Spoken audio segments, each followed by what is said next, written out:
Herman Melville, chapters 22 through 25. Chapter 22. Merry Christmas. At length, towards noon, upon the final dismissal of the ship's riggers, and after the Pequod had been hauled out from the wharf, and after the ever-thoughtful Charity had come off in a whaleboat, with her last gift, a nightcap for Stubb, the second mate, her brother-in-law, and a spare Bible for the steward. After all this, the two captains, Peleg and Bildad, issued from the cabin, and turning to the chief mate, Peleg said, "Now, Mr. Starbuck, are you sure everything is all right? Captain Ahab is all ready. Just spoke to him. Nothing more to be got from shore, eh? Well, call all hands, then. Muster 'em aft here, blast 'em." "No need of profane words, however great the hurry, Peleg," said Bildad. "But away with thee, friend Starbuck, and do our bidding." How now? Here, upon the very point of starting for the voyage, Captain Peleg and Captain Bildad were going it with a high hand on the quarter-deck, just as if they were to be joint commanders at sea, as well as to all appearances in port.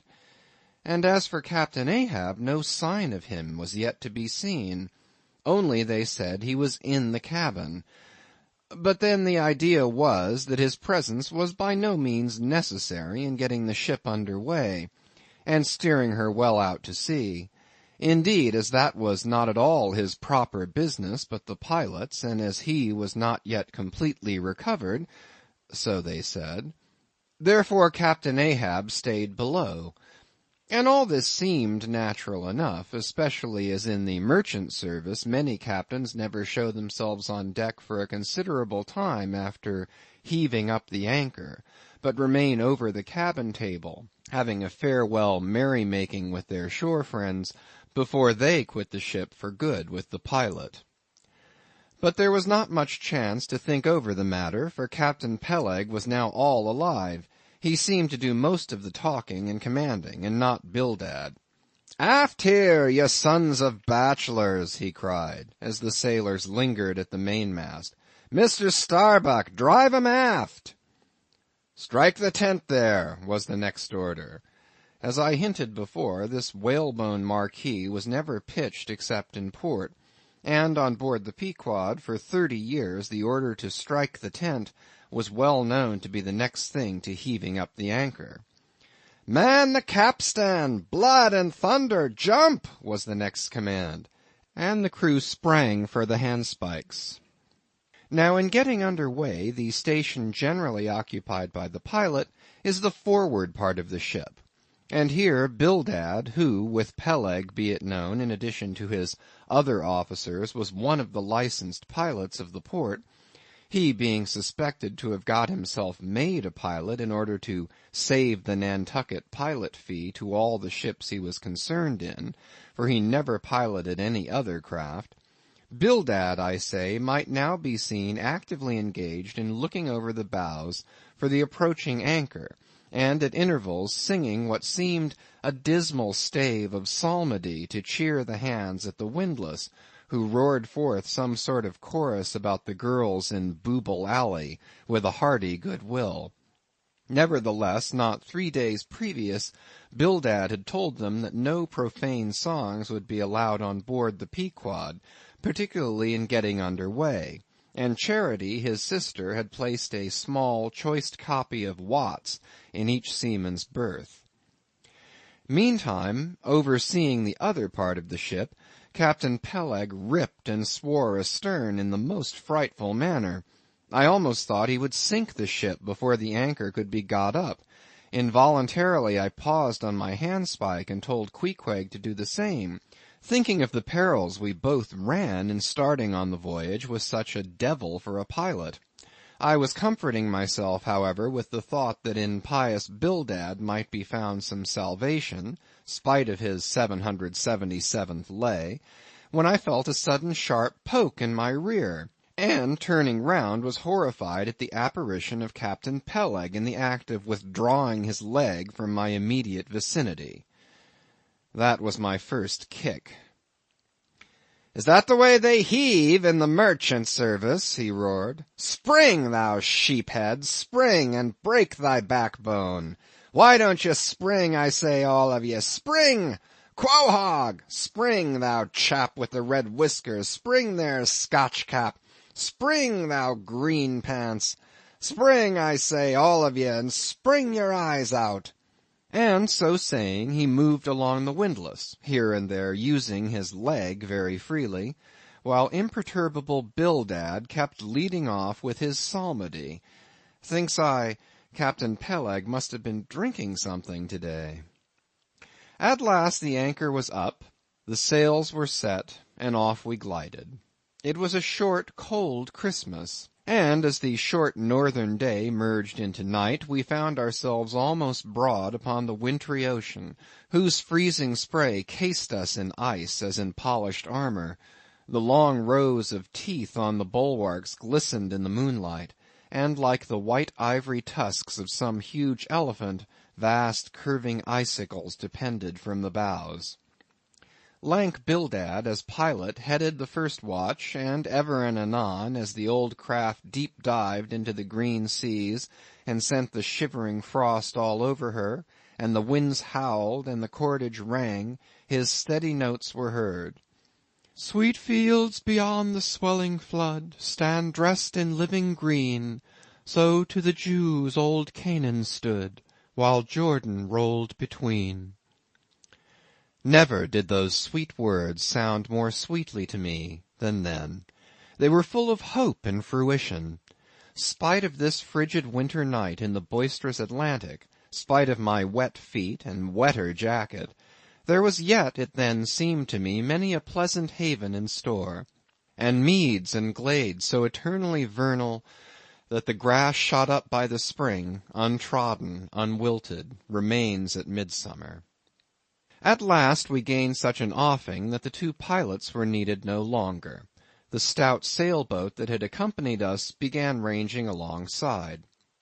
It was curious and not unpleasing how Peleg and Bildad were affected at this juncture, especially Captain Bildad. For loath to depart yet, very loath to leave for good a ship bound on so long and perilous a voyage, beyond both stormy capes, a ship in which some thousands of his hard-earned dollars were invested, a ship in which an old shipmate sailed as captain, a man almost as old as he, once more starting to encounter all the terrors of the pitiless jaw, loath to say good-bye to a thing so every way brimful of every interest to him, poor old Bildad lingered long, paced the deck with anxious strides, ran down into the cabin to speak another farewell word there, again came on deck, and looked to windward, looked towards the wide and endless waters, only bounded by the far-off, unseen eastern continents, looked toward the land, looked aloft, looked right and left, looked everywhere and nowhere, and at last, mechanically coiling a rope upon its pin, convulsively grasped stout Peleg by the hand, and holding up a lantern for the moment stood gazing heroically in his face, as much to say, nevertheless, friend Peleg, I can stand it. Yes, I can. As for Peleg himself, he took it more like a philosopher. But for all his philosophy, there was a tear twinkling in his eye when the lantern came too near. And he, too, did not a little run from cabin to deck, now a word below, now a word with Starbuck, the chief mate. But at last he turned to his comrade with a final sort of look about him. Captain Bildad, come, old shipmate, we must go. Back the main-yard there, boat ahoy! Stand by to come close alongside now. Careful, careful. Come, Bildad, boy, say your last. Luck to ye, Starbuck. Luck to ye, Mr. Stubb. Luck to ye, Mr. Flask. Good-bye and good luck to ye all. And this day 3 years I'll have a hot supper smoking for ye in old Nantucket. Hurrah and away! God bless ye, and have ye in his holy keeping, men, murmured old Bildad almost incoherently. I hope you'll have fine weather now, so that Captain Ahab may soon be moving among ye. A pleasant sun is all he needs, and you'll have plenty of them in the tropic voyage you go. Be careful in the hunt, ye mates. Don't stave the boats needlessly, you harpooneers. Good white cedar plank is raised full 3% within the year. Don't forget your prayers either. Mr. Starbuck, mind that cooper don't waste the spare staves. Oh, the sail needles are in the green locker. Don't whale it too much on the Lord's days, men. But don't miss a fair chance either, that's rejecting heaven's good gifts. Have an eye to the molasses tierce, Mr. Stubb. It was a little leaky, I thought. If ye touch at the islands, Mr. Flask, beware of fornication. Good-bye, good-bye. Don't keep that cheese too long down in the hold, Mr. Starbuck, it'll spoil. Be careful with the butter, 20 cents the pound it was, and mind ye if... Come, come, Captain Bildad, stop palavering, away! And with that, Peleg hurried him over the side, and both dropped into the boat. Ship and boat diverged, the cold, damp night breeze blew between, a screaming gull flew overhead, the two hulls wildly rolled, we gave 3 heavy-hearted cheers, and blindly plunged, like fate, into the lone Atlantic. Chapter 23. The Lee Shore. Some chapters back, one Bulkington was spoken of, a tall, new-landed mariner encountered in New Bedford at the inn. When on that shivering winter's night the Pequod thrust her vindictive bows into the cold, malicious waves, who should I see standing at her helm but Bulkington? I looked with sympathetic awe and fearfulness upon the man, who in midwinter just landed from a 4 years' dangerous voyage, could so unrestingly push off again for still another tempestuous term. The land seemed scorching to his feet. Wonderfulest things are ever the unmentionable. Deep memories yield no epitaphs. This 6-inch chapter is the stoneless grave of Bulkington. Let me only say that it fared with him as with the storm-tossed ship that miserably drives along the leeward land. The port would fain give succor. The port is pitiful. In the port is safety, comfort, hearthstone, supper, warm blankets, friends, all that's kind to our mortalities. But in that gale, the port, the land, is that ship's direst jeopardy. She must fly all hospitality. One touch of land, though it but graze the keel, would make her shudder through and through. With all her might she crowds all sail offshore. In so doing, fights against the very winds that fain would blow her homeward, seeks all the lashed sea's landlessness again, for refuge's sake forlornly rushing into peril, her only friend, her bitterest foe. Know ye now, Bulkington? Glimpses do you seem to see of that mortally intolerable truth, that all deep, earnest thinking is but the intrepid effort of the soul to keep the open independence of her sea, while the wildest winds of heaven and earth conspire to cast her on the treacherous, slavish shore? But as in landlessness alone resides highest truth, shoreless, indefinite as God, so better it is to perish in that howling infinite than be ingloriously dashed upon the lee, even if that were safety. For worm-like then, oh, who would craven crawl to land? Terrors of the terrible. Is all this agony so vain? Take heart, O Bulkington. Bear thee grimly, demigod. Up from the spray of thy ocean perishing, straight up leaps thy apotheosis. Chapter 24. The Advocate. As Queequeg and I are now fairly embarked in this business of whaling, and as this business of whaling has somehow come to be regarded among landsmen as a rather unpoetical and disreputable pursuit, Therefore I am all anxiety to convince you, ye landsmen, of the injustice hereby done to us hunters of whales. In the first place, it may be deemed almost superfluous to establish the fact, that among people at large the business of whaling is not accounted on a level with what are called the liberal professions. If a stranger were introduced into any miscellaneous metropolitan society, it would but slightly advance the general opinion of his merits were he presented to the company as a harpooneer, say; and if in emulation of the naval officers he should append the initials S.W.F. (Sperm Whale Fishery) to his visiting card, such a procedure would be deemed preeminently presuming and ridiculous.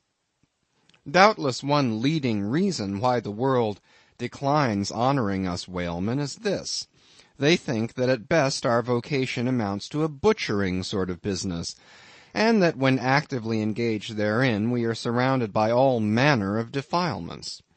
Butchers we are, that is true; but butchers also, and butchers of the bloodiest badge, have been all the martial commanders whom the world invariably delights to honor. And as for the matter of the alleged uncleanliness of our business, you shall soon be initiated into certain facts hitherto pretty generally unknown, and which, upon the whole, will triumphantly plant the sperm whale ship at least among the cleanliest things of this tidy earth. But even granting the charge in question to be true, what disordered slippery decks of a whale ship are comparable to the unspeakable carrion of those battlefields from which so many soldiers return to drink in all ladies' plaudits? And if the idea of peril so much enhances the popular conceit of the soldier's profession, let me assure you that many a veteran who has freely marched up to a battery would quickly recoil at the apparition of the sperm whale's vast tail, fanning into eddies the air over his head. For what are the comprehensible terrors of man compared with the interlinked terrors and wonders of God? But though the world scouts at us whale hunters, yet does it unwittingly pay us the profoundest homage, yea, an all abounding adoration; for almost all the tapers, lamps, and candles that burn round the globe, burn as before so many shrines to our glory. But look at this matter in other lights; weigh it in all sorts of scales; see what we whalemen are, and have been. Why did the Dutch in De Witt's time have admirals of their whaling fleets? Why did Louis XVI of France, at his own personal expense, fit out whaling ships from Dunkirk, and politely invite to that town some score or two of families from our own island of Nantucket? Why did Britain, between the years 1750 and 1788, pay her whalemen in bounties of upwards of £1,000,000? And lastly, how comes it that we whalemen of America now outnumber all the rest of the banded whalemen in the world, sail a navy of upwards of 700 vessels, manned by 18,000 men, yearly consuming $4,000,000, the ship's worth at the time of sailing $20,000,000, and every year importing into our harbors a well-reaped harvest of $7,000,000? How comes all this, if there be not something puissant in whaling? But this is not the half. Look again. I freely assert that the cosmopolite philosopher cannot, for his life, point out one single peaceful influence which within the last 60 years has operated more potentially upon the whole broad world, taken in one aggregate, than the high and mighty business of whaling.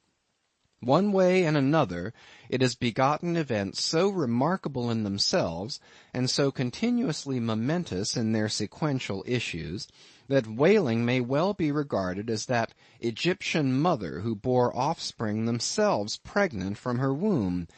It would be a hopeless, endless task to catalogue all these things. Let a handful suffice.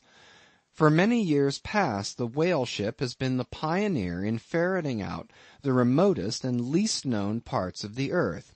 She has explored seas and archipelagos which had no chart, where no Cook or Vancouver had ever sailed.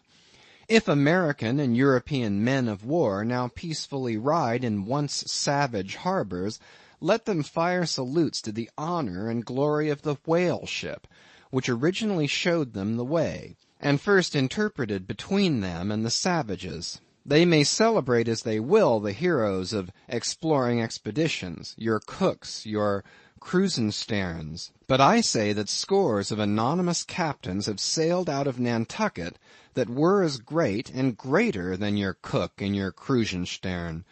For in their succorless empty-handedness, they, in the heathenish sharked waters and by the beaches of unrecorded javelin islands, battled with virgin wonders and terrors that Cook with all his marines and muskets would not willingly have dared. All that is made such a flourish of in old South Sea voyages, those things were but the lifetime commonplaces of our heroic Nantucketers. Often adventures which Vancouver dedicates 3 chapters to, these men accounted unworthy of being set down in the ship's common log. Ah, the world! Ah, the world! Until the whale fishery rounded Cape Horn, no commerce but colonial, scarcely any intercourse but colonial, was carried on between Europe and the long line of the opulent Spanish provinces on the Pacific coast.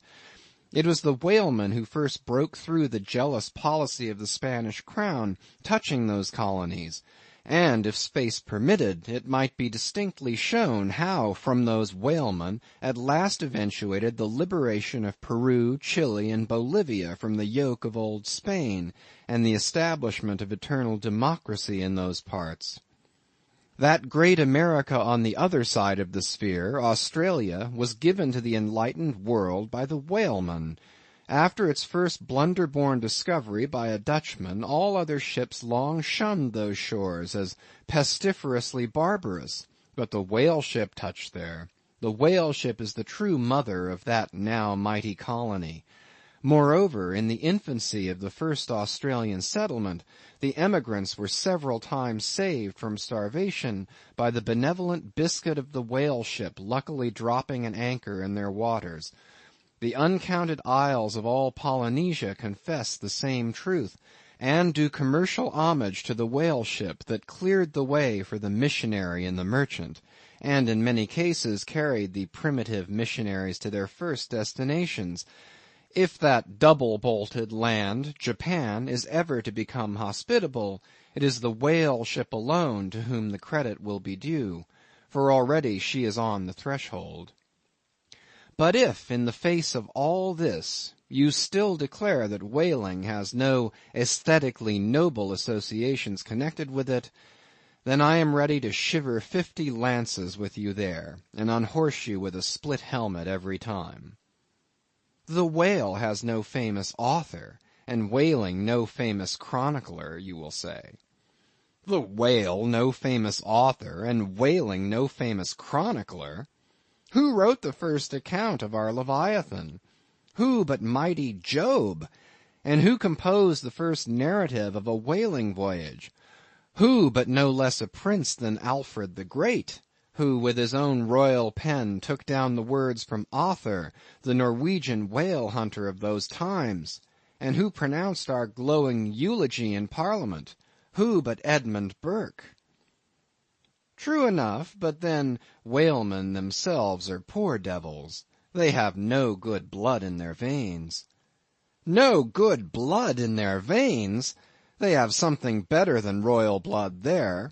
The grandmother of Benjamin Franklin was Mary Morrell, afterwards by marriage Mary Folger, one of the old settlers of Nantucket, and the ancestress to a long line of Folgers and harpooneers, all kith and kin to the noble Benjamin, to this day darting the barbed iron from one side of the world to the other. Good again, but then all confess that somehow whaling is not respectable. Whaling not respectable? Whaling is imperial. By the old English statutory law, the whale is declared a royal fish. Oh, that's only nominal. The whale himself has never figured in any grand, imposing way. The whale never figured in any grand, imposing way. In one of the mighty triumphs given to a Roman general upon his entering the world's capital, the bones of a whale, brought all the way from the Syrian coast, were the most conspicuous object in the symboled procession. Footnote. See subsequent chapters for something more on this head. End of footnote. Grant it, since you cite it, but say what you will, there is no real dignity in whaling. No dignity in whaling! The dignity of our calling the very heavens attest. Cetus is a constellation in the south. No more! Drive down your hat in the presence of the Czar, and take it off to Queequeg. No more! I know a man that in his lifetime has taken 350 whales.